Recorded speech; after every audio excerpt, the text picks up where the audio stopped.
Halo, semangat pagi. Apa kabar Bapak Ibu dan rekan-rekan yang terkasih dalam Kristus?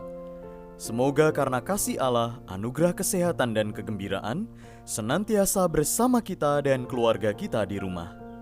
Hari ini Selasa 26 Juli 2022, peringatan wajib Santo Yoakim dan Santa Ana, orang tua Santa Perawan Maria, dalam pekan biasa ke-17 tahun liturgi C2.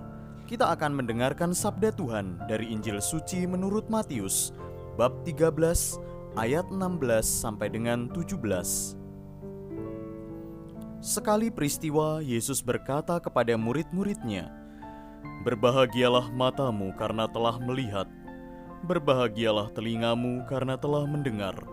Sebab aku berkata kepadamu, banyak nabi dan orang benar ingin melihat apa yang kamu lihat, tetapi tidak melihatnya, dan ingin mendengar apa yang kamu dengar, tetapi tidak mendengarnya."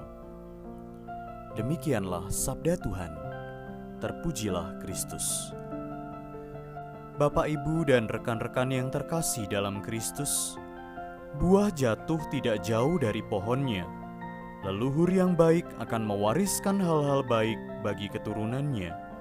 Kemuliaan dan kebijaksanaan mereka tentu tidak akan dihapus dan akan diceritakan turun-temurun.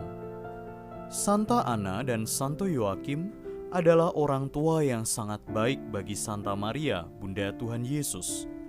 Mereka adalah nenek dan kakek yang berbahagia karena dapat melihat cucu kesayangan yang adalah Kristus, Putra Allah. Mereka sungguh pribadi yang saleh dan berpasrah kepada Allah. Dan sikap iman itu juga diwariskan kepada Bunda Maria. Bunda Maria setia dan memelihara iman sepanjang hidupnya, sehingga ia pun memperoleh kemuliaan di hadapan Allah. Seperti halnya wejangan Tuhan Yesus kepada para murid, sudah sepatutnya mereka yang hidup sezaman dengan Tuhan Yesus berbahagia karena dapat melihat dan mendengar secara langsung Sang Mesias, Putra Allah. Bapak, Ibu, dan rekan-rekan yang terkasih, Santo Yoakim dan Santa Ana adalah orang tua Bunda Maria yang telah mewariskan nilai-nilai luhur bagi manusia dan bahkan menjadi satu kesatuan dalam karya keselamatan dunia yang berpuncak pada kehadiran Tuhan Yesus di dunia. Nama mereka berdua dipuji dan dimasyurkan selama-lamanya berkat buah hati yang mereka berikan, yakni Bunda Maria. Menjadi refleksi bagi kita, apakah kita bersedia belajar untuk membangun sikap bijaksana untuk dapat memberikan warisan berharga bagi keturunan kita di kemudian hari? Sejauh mana kita mau setia dan berkomitmen penuh pada iman akan Kristus, Guru dan Tuhan kita? Semoga Roh Allah mencurahkan roh kebijaksanaan dan kesetiaan ke dalam diri kita. Berkat Tuhan senantiasa menyertai kita dan keluarga kita. Bapak, Ibu, dan rekan-rekan yang terkasih dalam Kristus, marilah kita bersatu dalam doa. Ya Tuhan dan Allah kami bersyukur atas teladan hidup orang kudus, Santo Yoakim dan Santa Ana yang kami kenangkan hari ini. Teladan hidup mereka yang bijaksana, jujur, dan bersahaja. Kami mohon, semoga hidup kami dimampukan untuk selalu terbuka akan bimbingan-Mu, sebab Engkaulah pedoman hidup kami dan andalan hidup kami. Amin. Bapak, Ibu, dan rekan-rekan yang terkasih dalam Kristus, marilah kita mengenal lebih dekat Santa Ana dan Santo Yoakim, orang tua Santa Perawan Maria yang hari ini kita peringati. Ana dan Yoakim adalah orang tua kandung Santa Perawan Maria, Bunda Yesus, Putra Allah. Keduanya dikenal sebagai keturunan Raja Daud yang setia menjalankan kewajiban-kewajiban agama serta dengan ikhlas mengasihi dan mengabdi Allah dan sesama. Oleh karena itu, keduanya layak di hadapan Allah untuk turut serta dalam karya keselamatannya. Dalam buku-buku umat Kristen abad kedua, nama Ana sangat harum. Diceritakan bahwa sejak perkawinannya dengan Yoakim, Ana tidak henti-hentinya mengharapkan karunia Tuhan berupa seorang anak. Namun, cukup lama ia menantikan tibanya karunia Allah itu.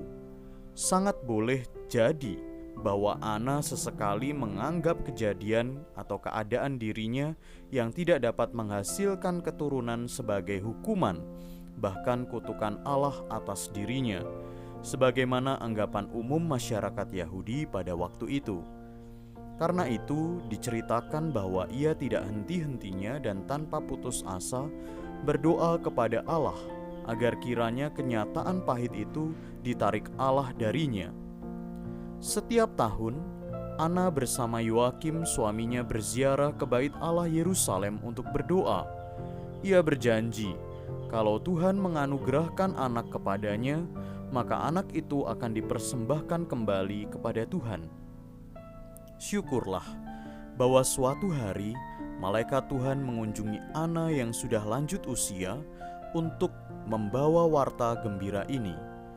Tuhan berkenan mendengarkan doa ibu. Ibu akan melahirkan seorang anak perempuan yang akan membawa sukacita besar bagi seluruh dunia. Dengan kegembiraan dan kebahagiaan yang besar, Ana menceritakan warta malaikat Tuhan itu kepada Yoakim. Setelah genap waktunya, lahirlah seorang anak wanita yang manis. Bayi ini diberi nama Maryam, yang kelak akan mengandung dan melahirkan putra Allah, Yesus Kristus, Juru Selamat dunia. Bagi Ana, Maryam lebih merupakan buah rahmat Allah daripada buah kodrat manusia. Kelahiran Maryam menyemarakkan, bahkan menyucikan kehidupannya dan kehidupan keluarganya. Kehidupan Ana tidak diceritakan di dalam Injil-Injil. Kisah tentang hidupnya diperoleh dari sebuah cerita apokrif. Cerita ini secara erat berkaitan dengan kisah Perjanjian Lama tentang Ana, ibu Samuel.